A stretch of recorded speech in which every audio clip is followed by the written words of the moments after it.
Het is die trek je mooi, de doe je dat. We nou eindelijk te weten komen waar het mooi naar het WK in Brazilië. En Sven Kramer de oerstap maakt naar het team van Jacques Ory. En een sprookje dat 23 is de grootste camping van Friesland in maaien. Dat komt uit.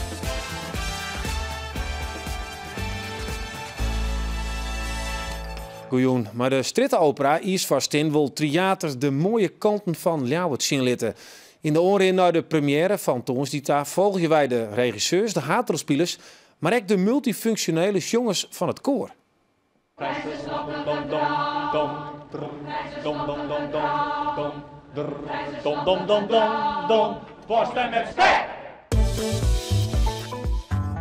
Het is de nachtmerrie van alle zeelui, haar familie en van de rederijen. Een schip dat kaart wordt door piraten.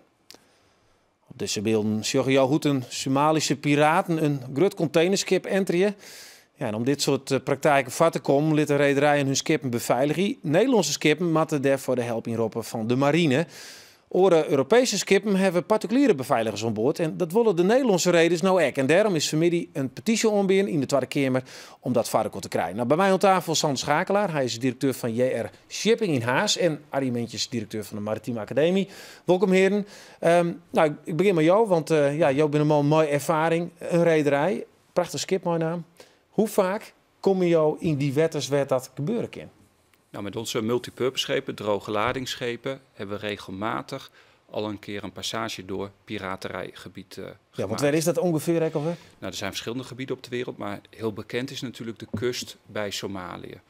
Maar eigenlijk praten we over de hele Indische Oceaan.